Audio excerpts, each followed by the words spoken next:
가톨릭과 개신교 합쳐서.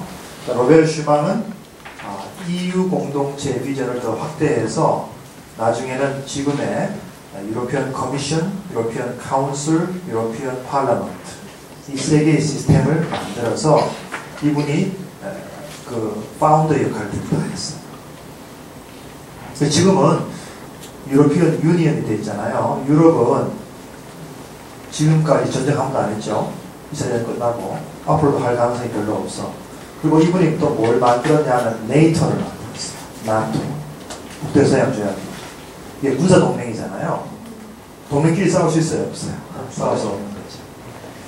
네이토의 헤드쿼터도 브뤼셀에 있어요. 네이토 만들고 유로피언 카운슬 회장하면서 점점 유럽 나라들이 조인하기 시작하죠. 2002년에 유로화가 도입이 되고 그 다음에 쉥겐 조약에 의해서 국경이 다 없어져 버리고 지금은 마치 뭐와 같으냐면 United Nations of Europe과 같아요. 미국하고 똑같아요. 각 주처럼 막 다녀요.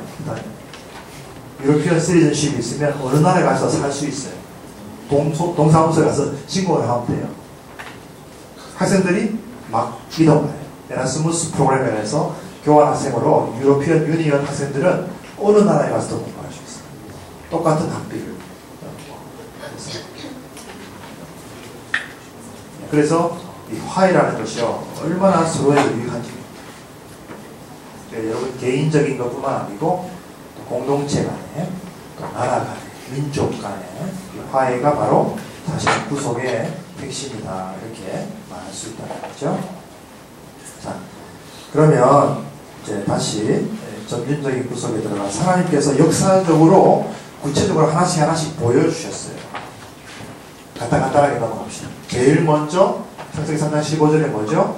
내가 너와 너의 우선과 여자의 우선과 원수가 되게 하고 뱀의 우선이 여자의 발꿈치를 밟고 뱀의 머리를 또한 상하게 할 것이다. 이게 이제 처음 나타난 복음이다 해서 프로토 에반겔리움, the first gospel이다 이렇게 하나님께서 처음 메시아를 약속해 주셨어요.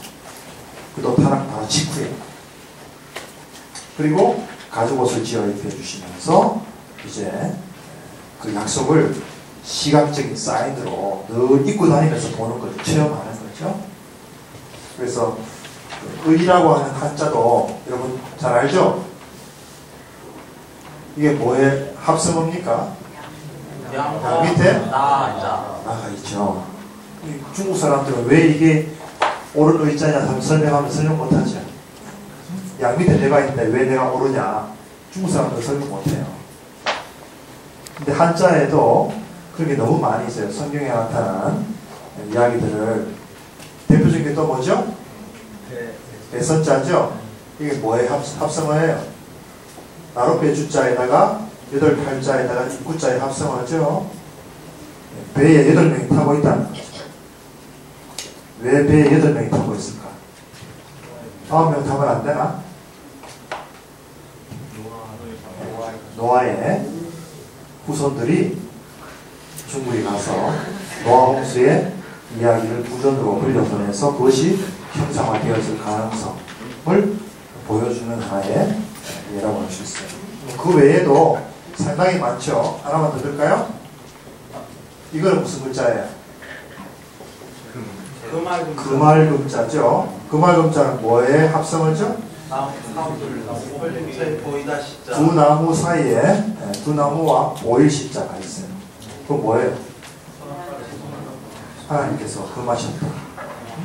그 외에는 두 나무 혹은 숲을 보인다는 것이 금한다는 뜻이 나올 수 있는 논리적인 근거는 아무것도 없죠. 예를 들어서 뭐 밝을 명자 그러면 이거는 뭐 달하고 해가 합쳤으니까 얼마든지 밝죠. 이건 누구나 봐도 다 이해할 수 있는 거예요. 근데 이런 것들은 설명이 안 돼요. 설명이. 그렇잖아요.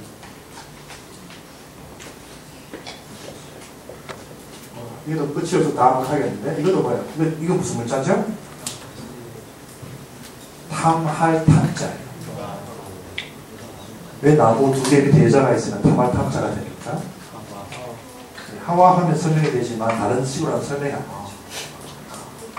이런 것들이 너무나 많아서 그 중국의 두 학자 하버드와 싱가포르의 두 분이 창세기에 나타난 한자라는 책을 썼죠.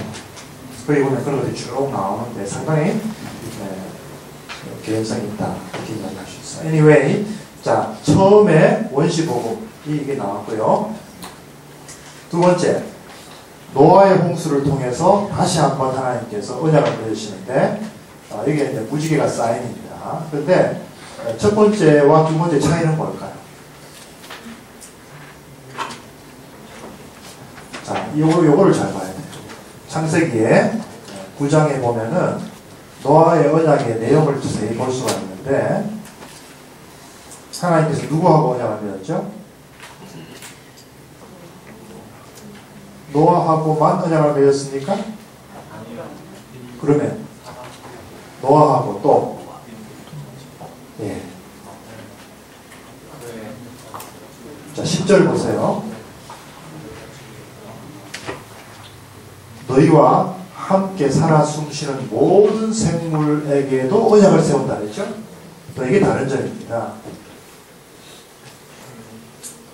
노아와 함께한 가족들과 그의 자손들 플러스 모든 생물이에요. 생물. 그럼 하나님께서 노아 가족만 구원한다? 가 아니고 누구까지 구원한다? 생물도 구원하시고. 증거가 뭡니까? 방주죠, 방주. 하나님께서 노아 가족만 구원하시려면 조그만 배 만들면 되잖아요. 근데 왜 이렇게 크게 만들었을까요? 동물도 세우고 동물도 태우고. 동물을 왜 태워야 돼요? 동물도 하나님 사랑하시니까. 물론 다 태울 수는 없지만 대표적인 동물들. 근데 그 중에는 세 가지 종류가 있어요. 여기 보면 나오죠? 무슨 종류입니까? 새, 날짐승, 집짐승, 들짐승. Wild animal, house animal, flying animal. 그 세 가지. 근데 이게 성경에 나타난 동물들의 분류입니다. 분류. 항상 그렇게 나와요. 성경에 보면은. 자, 다 생략하고 에스겔 1장에 본 에스겔의 환상과 사도 요한 계시록에서 본 환상에 보면 하나님의 보호자 주변에 네 생물이 나오죠. 네 생물. 맞아요? 뭐가 같이 생겼다 그랬어요? 처음에는 뭐가 같이 생겼다? 사자. 두 번째는 송아지, 소. 세 번째는 사람. 네 번째는 독수리 같습니다. 왜 그렇게 생겼을까요? 사자, 들짐승의 왕입니다. 집짐승, 소가 대표예요. 날짐승, 독수리가 대표죠. 그 다음에 사람. 그건 이제 그 사복음서도 그래요. 마태복음은 사자복음, 마가복음은 송아지복음, 누가복음은 사람복음, 요한복음은 독수리복음. 예수 그리스도의 다양한 면들도 보여주면서 동시에 하나님의 구원은 하나님 보좌 바로 동서남북으로 둘러싸고 있는 네 생물이 뭐냐 하면은 노아 언약이 완성되었다는 증거입니다. 그리고 하나님 보좌 뒤편에 뭐가 있어요? 무지개가 있어요. 에스겔서 1장에도 보시고 요한계시록 4장 5장에도 보세요. 그게 하나님의 보좌의 형상입니다. 사도 요한이 본 천국의 비전입니다. 그거는 노아의 언약이 이렇게 완성된다는 걸 보여줍니다. 하나님께서 요나에게 그렇게 말씀하시죠. 니느웨 백성들을 내가 어찌 아끼지 않겠느냐. 그러면서 마지막으로 하시는 말씀이 니느웨에 있는 그 12만 명의 영혼들과 그들과 함께하는 육축들도 내가 아끼지 않겠느냐 이렇게 말씀하셨습니다. 여러분 기억합니까? 시편에 다윗이 뭐라고 해요? 주님의 전에는 제비도 새끼들 보금자리가 있습니다. 주님의 전에는 제비도 그 미물도 새끼들 보금자리 있어요. 참새 한 마리도 하나님 들어가지 않으면 안 떨어져요. 하나님 우리 사람만 사랑하시는 거 아니고 이 세상 전체를 사랑하신다는 뜻이죠. 노아의 그 언약은 노아의 후손들뿐만 아니고 이 모든 피조계가 구원의 축복에 참여한다는 것을 보여주는 또 하나의 계시입니다. 무지개라는 게 뭐예요? 다양성 속의 일치죠. 빛이 하나잖아요. 프리즘 통과하면 다양한 색깔이 나타나요. 무지개라는 게 7색깔은 아닙니다. 수많은 색깔이에요. 대표적인 7가지. 하나님의 피조물은 통일성이 있어요. 하나님의 법칙 안에서 통일성이 있어. 그러나 다양해요. 우리 사람이라는 통일성이 있지만 다 다르죠. 유니티가 있어요. 우리 안에는 다 유니티가 있어. 공통점이 있어. 그러나 다 달라요. 다이버시티가 있어요. 그게 하나님의 피조 창조의 원리입니다. 그걸 대표하는 게 무지개예요. 물론 다른 의미도 많이 있지만. 그 다음에 아브라함과의 언약을 또 맺으시는데 그 약속의 의미는 뭐예요? 아브라함의 육적인 자손뿐만 아니고 열방이 복을 받는다. 열방. 그 말은 구원의 축복은 에스닉 이스라엘이 아니다. 이방인들도 참여한다. 다만 아브라함을 뽑았을 뿐이지 아브라함이 축복의 통로일 뿐이고 프리스트 제사장 나라일 뿐이지 그 아브라함 육적인 자손들만 복받는 게 아니다. 관계가 나중에 세례를 맡기죠. 그 다음에 모세와의 언약의 핵심은 뭐예요? 십계명이죠. 그 왜 십계명을 주셨습니까? 구원받은 자로서 구원받기 위해서가 아니라 이미 애굽에서 나왔으니까 구원받은 자로서 살아야 할 하나님 나라의 백성의 기준을 말합니다. 그렇게 함으로써 그들만 구원받는 게 아니고 이스라엘 백성들을 통해서 너희들이 제사장 나라가 될 것이라는 말은 너희들이 다른 민족도 하나님 앞으로 인도해야 될 책임입니다. 그래서 우리가 이 하나님의 언약대로 살아야 다른 사람들이 보고 안 믿는 사람들이 보고 아 하나님 믿는 사람들은 저렇게 사는구나. 다르구나. 라이프 스타일이 우리와 차이가 있구나. 그걸 깨닫고 그들의 그 경건함을 우리도 못 받아야지 도전받는다.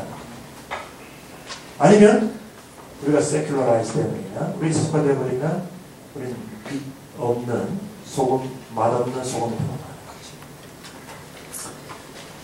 그 다음에 다윗 언약의 핵심은 하나님 나라의 킹덤이 영원하다는 거예요. 다윗의 자손 예수 그리스도를 통해서 아브라함과 다윗의 자손 예수 그리스도를 통해서 그 하나님 나라는 영원하다. 다윗 킹덤은 그 영원한 하나님 나라의 하나의 모델일 뿐이지 그 나라는 결국 망했잖아요. 자, 그래서 그 모든 언약들이 예수 그리스도의 새 언약에서 완성이 된다. 그래서 이 잔은 내가 피로 세운, 내 피로 세우는 새 언약이다. 그 잔이 예수님의 피를 담고 있는 언약의 잔이기 때문에 그 새 언약의 잔이 되는 것이고 상징이 되는 것입니다. 전체적으로 보면 이렇죠. 자, 창조에서 시작되어서 타락. 이때부터 첫 번째 복음이 주어지고요. 그 다음에 노아의 홍수를 통해서 다시 회복의 약속이 주어지고 아브라함을 선택함으로써 방향이 반대가 되고 방향이 역전이 일어나는 거죠.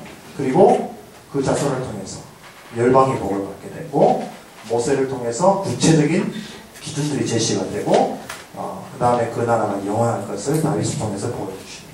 이렇게 스텝 바이 스텝 gradually 점진적으로 그러나 종합적으로 회복적으로 하나님의 구속의 역사를 우리에게 보여주셨습니다. 역사적으로 하나님의 역사를 무시하지 않죠. 우리 인간의 어떤 수준들을 무시하지 않고 하나씩 하나씩 아주 친절한 교사처럼 가르쳐 주셨고 보여주셨습니다. 그것이 예수 그리스도에 의해서 다 완성이 되어지고 이루어졌다는 것이에요.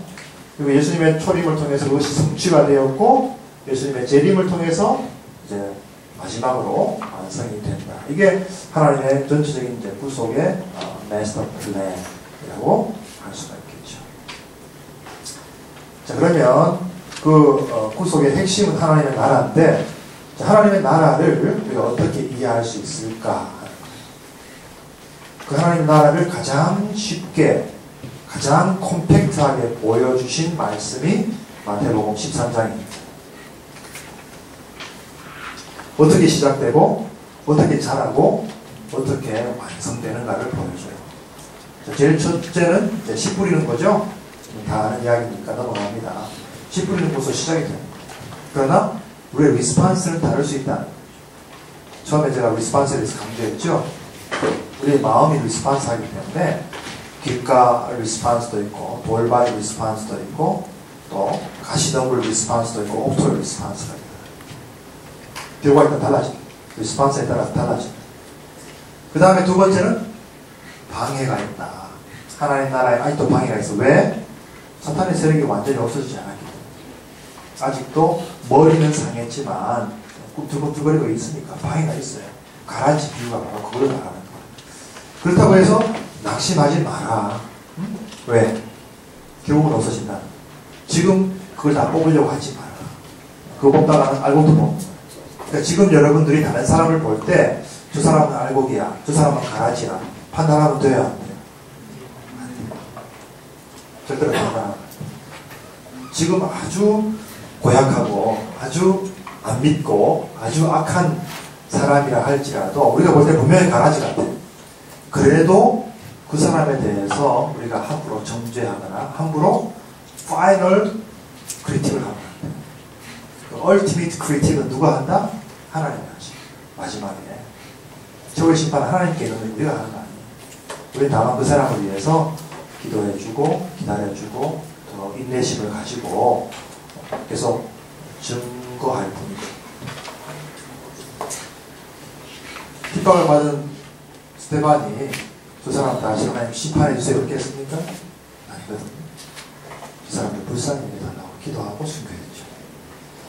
자, 그런 방해가 있어도 낙심하지 마라. 왜? 하나님 나라는 반드시 성장한다. 근데 은밀하게 성장. 우리 눈에 잘 안 보여요. 여러분 어머니가 아기를 가졌을 때 처음에 잘 보입니까? 안 보여요. 하루하루 지나면서도 몰라요.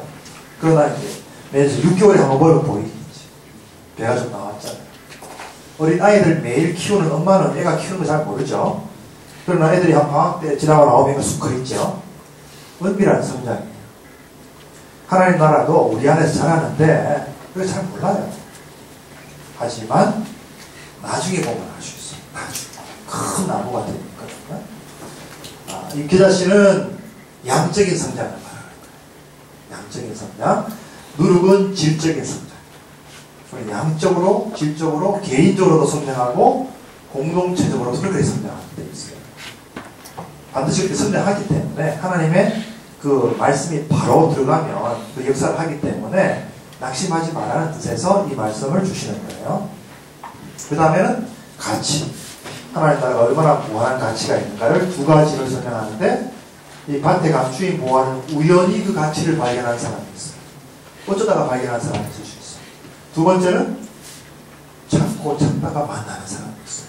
정말 구도자로서 시크로서 만나는 사람이 있어요. 케이스 바이 케이스예요.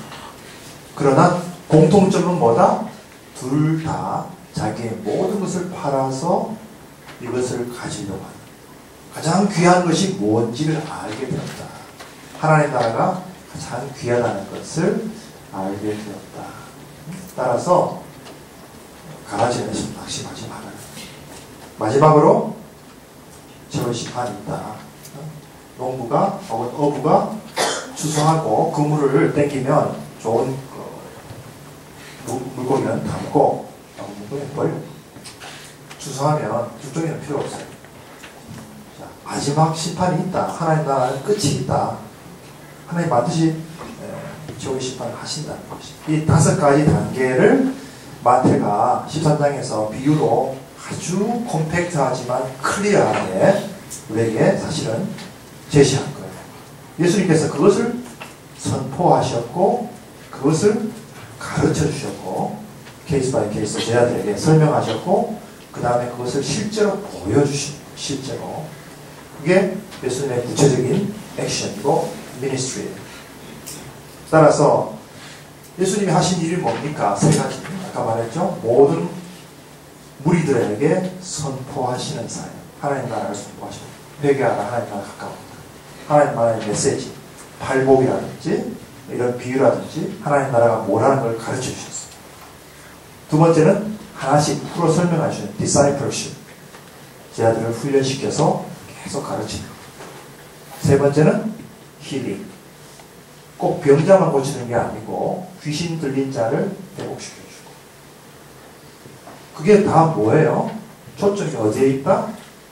하나님 나라에 있다. 자, 병자를 왜 낫게 합니까? 불쌍해서? Yes. 하지만 그것이 전부가 아니에요. 하나님 나라가 임하면 하나님 나라는 병이 있을 수 없다는 걸 보여주는 거예요. 하나님 나라에는 온전한 회복이 있다는 걸 demonstrate 하는 거예요. 자, 귀신이 왜 쫓겨났습니까? 하나님께서 다스리시니까 귀신이 설 자리가 없다는 것을 보여주는 거예요. 하나님 나라의 예고편이에요. 예고편. 왜 5,000명을 먹여주셨을까요? 하나님 나라에는 배고픔이 없다는 걸 보여주고 풍요하다는 거예요. 풍성한 생명. 왜 예수님께서 죽은 자를 살리셨을까요? 3명이나 누구도 케이스마다 다른 케이스로 하나님 나라에는 죽음의 권세가 없다는 걸 보여주시고. 왜 예수님께서 바다 위로 걸어갔을까요? 하나님 나라에는 더 이상 그런 불안이나 공포나 무질서나 혼돈이 없다는 걸 보여주시고 예수님께서 완전히 그것을 장악하신다는 걸 보여주십니다. 하나님 나라의 샬롬의 픽처, 샬롬의 리얼리티를 예수님께서 각 사역을 통해서 증명하시는 거예요. 증명. 따라서 예수님의 모든 사역은 이 한마디로 요약이 돼요. 하나님 나라의 present reality를 demonstrate 하시는 것이다. 하나님 나라의 현재적 실제성을 보여주시는 거예요. 단순히 예수님이 슈퍼맨이라는 거, 내가 슈퍼파워가 있다, 너희들 잘 봐, 사람들 매력을 뭐 끌어들이려고 한 거 아니에요. 하나님 나라를 보여주시는 거예요. 너희들이 내 말하는 못 믿겠어? 그럼 내가 하는 거 보고 믿어라. 하나님 나라를 믿어라. 회개하고.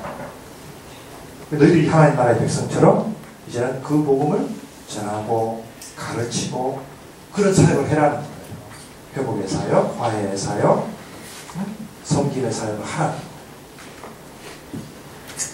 그러니까 예수님이 초림하셔서 하나님 나라는 이미 시작되었다.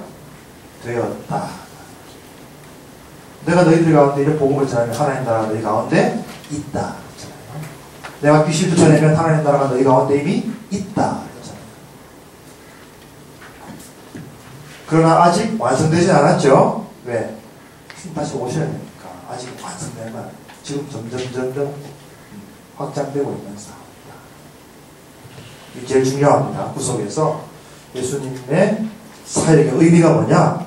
하나님 나라의 현재적 실제성을 증명하신 것이다.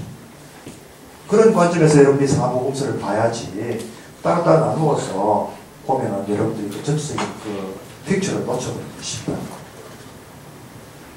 그래서 예수님은 죽으심과 부활로 마지막으로 구속의 파이널 방점을 딱 찍으십니다. 다 이루어졌다. 이랬을 때이시다. 그렇게 함으로써 우리가 하나님 나라에 들어갈 수 있는 문이 활짝 열리는 거죠. 그래서 예수님 돌아가서 성령의 정이 확 찌어요. 자, 그 다음에 성령을 보내주셨어요. 왜? 그것을 우리에게 뭐 하시기 위해서? 적용하십니다. 예수님이 하신 일은 성취예요. 성취예요. accomplishment. 성령이 하시는 일은 application. 자, 여기 커피가 있어요. 커피 한 박스 가지고 왔어.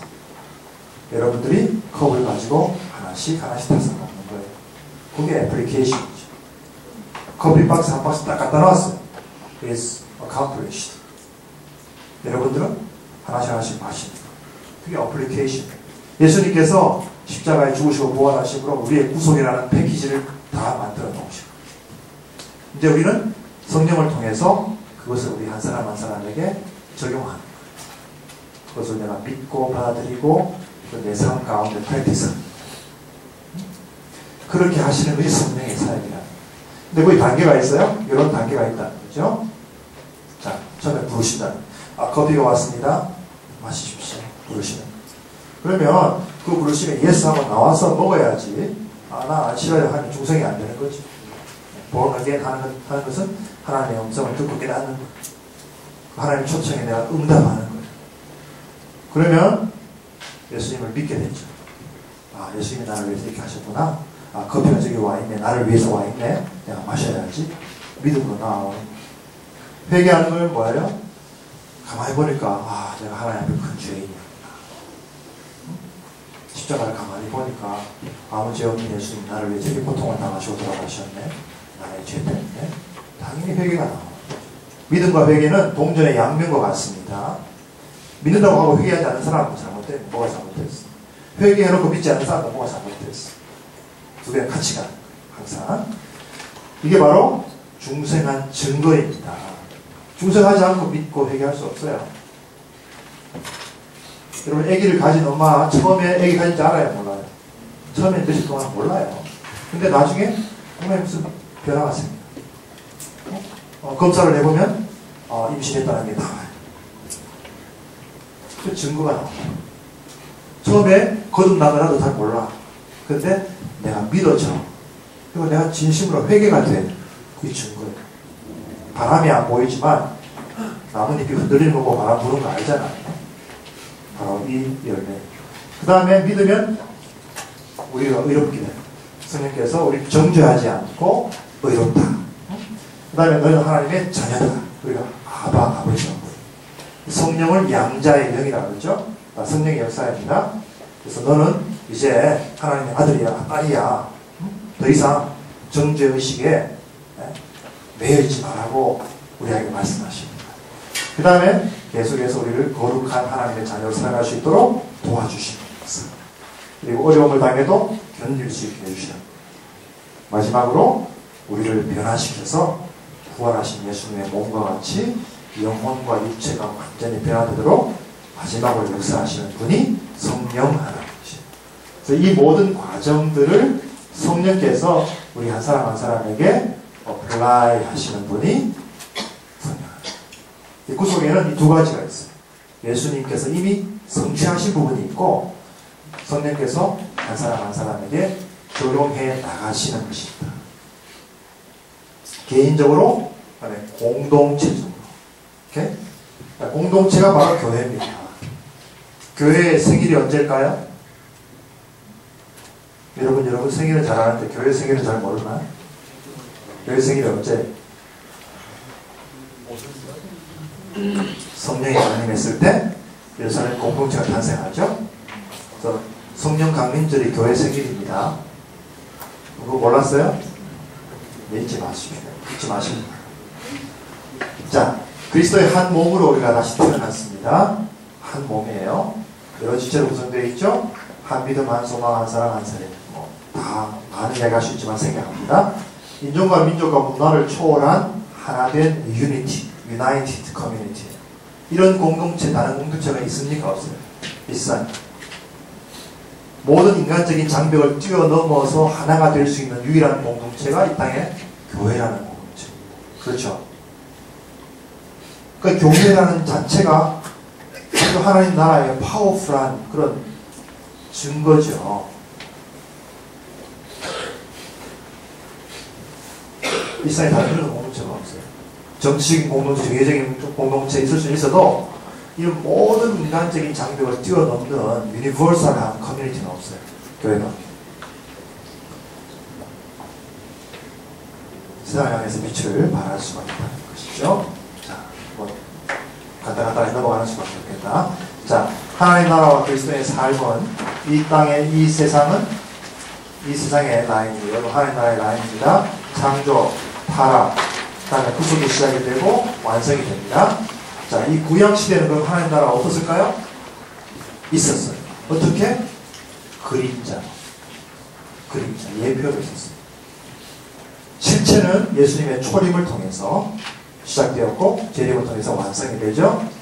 자, 예수님 오셔서 십자가에 죽으시고 부활하심으로 완전히 뱀의 머리가 상해졌어요. 시작이 됩니다. 하나님 나라 시작. 좀 잘 알았죠? 언제까지? 재림하실 때까지. D-Day, V-Day라고 하는 것은 노르만디 상륙작전에서 연합군이 상륙한 날이 D-Day, 독일군이 패망한 날이 V-Day. 이미 상륙작전 때부터 이미 승리는 보장이 되어 있었죠. 사실. 그래서 예수님의 초림으로 이미 승리는 보장이 되어 있으나 계속해서 그 기간 동안에 우리가 영적인 또 종말론적인 긴장관계 속에 살아가요. 왜? 이 두 세계를 동시에 살기 때문에 하나님 나라가 실제로 임했지만 계속 자라가요. 개인적으로, 교회적으로 이렇게 되었고 성화되어가고 견디고 역화하게 됩니다. 성령께서 우리를 딱 붙잡고 있기 때문에 우리의 힘으로 이긴 게 아니고 우리는 노력하지만 성령이 도와주십니다. 우리의 노력 100%, 성령의 도우심, 역사하심 100%, 그것이 함께 가는 것이 우리 크리스천 라이프입니다. 그 킹덤 오브 갓에서의 우리 크리스천 라이프의 컨텍스트라는 것입니다. 따라서 더 이상 우리가 구원에 대해서 흔들릴 필요는 없다. 하나님께서 이미 시작하십니다. 그렇지만 우리가 또 열심히 해야죠. 우리가 가만히 있어는 안 돼요. 성령의 인도하심에 민감하게 순종하면 마지막 때에 자라. 그래서 제가 그걸 이제 점선으로 그린 이유가 이게 이렇게 왔다 갔다 할 수도 있어요. 그렇지만 궁극적으로는 하나님께서 이루신다. 따라서 크리스천 라이프 스타일은 5가지 디멘션이 있습니다. 제가 이것을 이제 강남 스타일하고 비교를 합니다. 강남 스타일은 정반대. 자기 인간의 욕심이라든가 그런 것들을 추구하지만 이게 킹덤 스타일. 강남 스타일과 킹덤 스타일. 그리고 잘 비교하세요. 제가 볼 때는 강남 스타일이야말로 어떻게 보면 좀 이 세큘러한 라이프 스타일의 어떤 티피컬한 이그샘플인데 우리는 이게 대안을 제시해야죠. 자, 목표는 하나님의 영광, 동력은 솔라가야지 하나님의 은혜, 동기는 믿음, 사랑, 감사. 사랑하는 하나님 앞에서 기준을 하나님 말씀. 내 생각이나 내 감정이 아닙니다. 이 삶을 살아내는 것이 우리 크리스천의 말이고 우리의 책임이고 우리 특권이고 우리 사람입니다. 개인적으로 또 함께 공동체적으로 말이죠. 자, 결론입니다. 같이 읽어보겠습니다. 시작. 인간의 본질을 발견하고 부정적인 사랑을 발견하고 아름다운 하나님의 영광이 인간에게도 뒤틀리는 현상들이 나타나기 시작했습니다. 하지만 예수 그리스도께서 이 모든 문제의 주제를 근본적으로 회복하셨습니다. 토론 문제, 지금 시간이 없으니까 지금 바로 식사에 하러 가야 되죠. 그냥 이건 제가 보여만 드리고 나중에 저녁 시간에 좀 시간이 되면은 한주도 나누는 시간을 갖도록 하겠습니다. 이야기 한 내용들이니까요. 보여만 드리고 마치고요. 저녁에 영화 행위 들어서 같이 하도록 할게요. 잠깐 기도하고 마치도록 하겠습니다. 오늘 함께 나눈 것들 여러분 생각하시면서 개인적으로 먼저 기도하는 시간 가지고